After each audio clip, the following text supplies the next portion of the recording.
पीर साहब है। क्या है? अल्लाह का नेक वली है, बंदा है, वलीउल्लाह है, पीर साहब है। सागरीता है, सब सागरीता है। बहुत सारा आ गए। पीर साहब ने उधार लाया खाना, सबको खिलाया। पॉइंट नोट करना, सबसे अहम रोल। इसके बाद मैं बयान क्लास कर दूंगा, मेरे को टाइम से लेना देना नहीं है, मैं दिल का मामला है। लोग घर में आए, आप बैठो बैठो, घर औरत को बच्चों को खाना लिया, खिलाया। फिर कुछ दिन गए, दूसरे ला, फिर खाना खिला दिया। फिर आया, फिर खाना खिला दिया। पीर साहब काम धंधा नहीं करते थे, बैठे रहते थे, अल्लाह रसूल की बातें करते, उधार ला ला के खाना खिलाते। अब एक दिन सब उधार वाले भेगी हो गए, मांगने वाले भेगी हो गए सब। भाई हम भी पैसा मांगते, कब दोगे जनाब? हजरत कब दोगे? हजरत कब दोगे? हजरत आपको, सबको दूंगा, आपको दूंगा, सबको दूंगा, आपको दूंगा, सबको दूंगा, आपको दूंगा, बोलते रहे। अब सब आ गए, घर में खाने के फांफे बैठे। एक बच्चा लारी लेके बेचने निकल गया, तो उसको बोला, बेटा इधर आओ, क्या बेच रहे हो? बोले खाने का। हाँ ले आओ, सब यहाँ ले आओ, सब यहाँ ले आओ। और बच्चे ने बोला, हाँ तो मैं खुश, लारी भर ली, खाना खलास, एक साथ में एक ही बाबा ने खरीद लिया। और सब बाबा ने पूरी लारी खरीद ली, सब मुरीदों को खिलाया। सागरीत भी थे, कर्जदार भी थे, मांगने वाले, उनको भी खिलाया। और बच्चे को बोला, थोड़ी देर हुई तो बच्चे ने बोला, हजरत मेरे पैसे, इनको दूंगा, तुझे भी दूंगा। फिर कुछ देर हुई, थोड़ी देर के बाद बच्चा बैठे रहा। फिर उसने बोला, हजरत पैसे, इनको भी दूंगा, तुझे भी दूंगा। बच्चा रोने लग गया, आंख में आंसू बच्चे के। क्या हुआ? बोला, हजरत पैसे दे दीजिए, मैं यहाँ से घर जाऊंगा, जब मेरी माँ हंडिया पकाएगी, खाना पकाएगी, और मैं यतीम हूँ, मैं यतीम हूँ, हजरत मेरे पैसे दे दीजिए, वरना मेरी माँ भूखी रह जाएगी, मैं भूखा रह जाऊंगा, आप मुझे पैसे दे दिए। छोकरा रोने लग गया, रोया वो, ये अल्लाह मेरे पैसे दिलवा दे, ये अल्लाह, ये पीर साहब मेरे पैसे दे दो, अल्लाह इनसे पैसे दिलवा दे, ये पीर साहब मेरे पैसे दे दो, मेरी माँ को खिलाना है, मैं यतीम हूँ।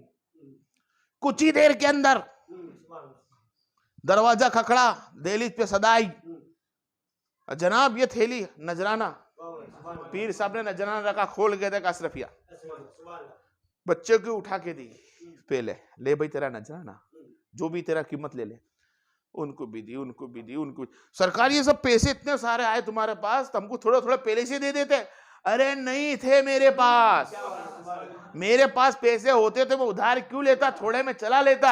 ये नजराना तो अल्लाह ने मेरे को भिजवाया किसी और से।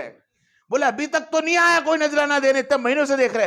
अरे तुम में कोई रोने वाला भी तो सच्चा था। आज वो यतीम बच्चा सच्चा है, और सच्चे ने आंसू निकाले तो अल्लाह ने तुम्हारी भी झोली भर दिया है। आके पीर के सामने सच्चा तो रो के दिखा, खाली नहीं छोड़ेगा पीर का घर तेरा, तेरे वलीउल्लाह का घर खाली नहीं छोड़ेगा। आके सच्चे आंसू तो निकाल, झूठे आंसू मगर के क्यों निकालता है? कभी सच्चाई तो बोल के जा, कभी अल्लाह खाली नहीं करेगा। अल्लाह का फरमान है, इतने वलीउल्लाह के अंदर किसी एक बंदे की भी आंसू में देख लेता हूं तो अल्लाह फरमान है, तमामों को रहमत से बरकत से भर देता हूं मैं। है कोई पीर मुर्शिद के पास आज बैठने वाला, दीन इस्लाम में बैठने वाला, पंजगाने नमाज पढ़ने वाला हो और रो के अल्लाह के पास सच्ची नीयत से रोए, अल्लाह उनकी बंदगी भी कबूल करता है, उनकी हाजतें पूरी करता है। लेकिन आज रोना हमारे पास बंद हो चुका है, आंसू हमारे सूख चुके हैं, अल्लाह के सामने गिड़गिड़ाना बंद कर दिया है, अल्लाह ने हमारी हाजतें बंद कर दी है।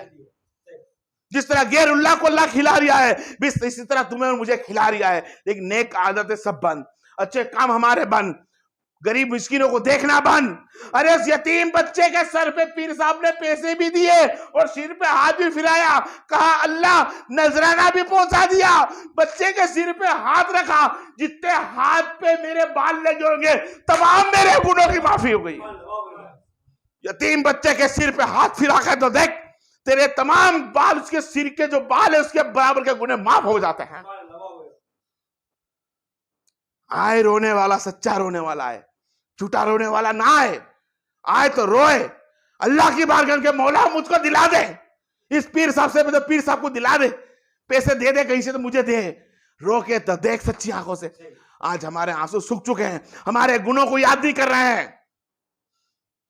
सईद बिन उमर कहते 40 साल बाद में रोया, 40 साल के गुनाह की माफी मांग रहा हूं, जबकि आप साहबी हैं, हुक्मरान बनकर बैठे हैं, लेकिन किसी की जोड़ी कपड़ा नहीं, एक पहरा हुआ है, दूसरा कपड़ा नहीं है।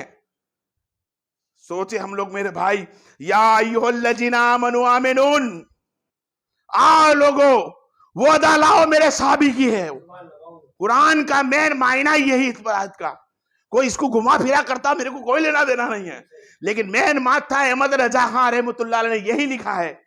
उसके अलावा कई सूफी उलमा ने, कारी मुफ्तियों ने यही तर्जुमा किया है जो अहले मर्कज़ सुन्नी जमात वाले हैं, कि वो ईमान ला जो साहबा लाते थे। हम तो कलमा पढ़ते साहबा ने पढ़ा, कुरान पढ़ते साहबा ने पढ़ा, नमाज पढ़ते साहबा ने पढ़ी, रोजा रखते साहबा ने पढ़ा, हज करते साहबी ने करी, कुर्बानी करते हमने करी। बता कौन सा साहबी के साथ कौन सा ईमान बाकी रह गया है? फरमाया मेरे मोहम्मद को तकने वाला ईमान। एक दूसरे की ख्वाहिश, कभी किसी की हाजत मारते नहीं थे, कभी सूद किसी का नहीं खाया, कभी किसी से हराम बात नहीं करी, कभी गाली नहीं बोलते थे, कभी झूठ नहीं बोलते थे, कभी फरेब भी नहीं करते थे, सच बोल कर चलते थे, लोगों के ऐबों को ढांक दिया करते थे। वो साहबा है। आज हमने सब कुछ ओपन कर दिया है, किसी का ऐब को ढाका नहीं है, एक बात को 10 जगह हमने घुमा दी है। आज अल्लाह के सामने आंसू रुक चुके हैं, हमारी बीवी का हमको ख्याल नहीं है, नौकरानी बना के रख दिया है। देखे मेरे भाई, आमीनून क्या बताती है? औरत के लिबास धोया, उनका टॉयलेट बाथरूम साफ करा, उनको खाना खिलाया। कौन थे वो? साहबी रसूल है। आज हमारे पास क्या नहीं है? 10 जोड़ी कपड़े हैं, धोने की जरूरत नहीं, मशीन दे रखा है, धोने की जरूरत नहीं, काम वाली को ला सकता है, खाना भी पकवा सकता है, मशीन पे बनता है। वो साहबी चूल्हे पे चलाते, हुक्मरान है, सबकी देखभाल भी करनी है, उम्र नहीं कर सकता, बेशक गुनहगारों चारों का सजा दे दे, कौन सी देना चाहता है?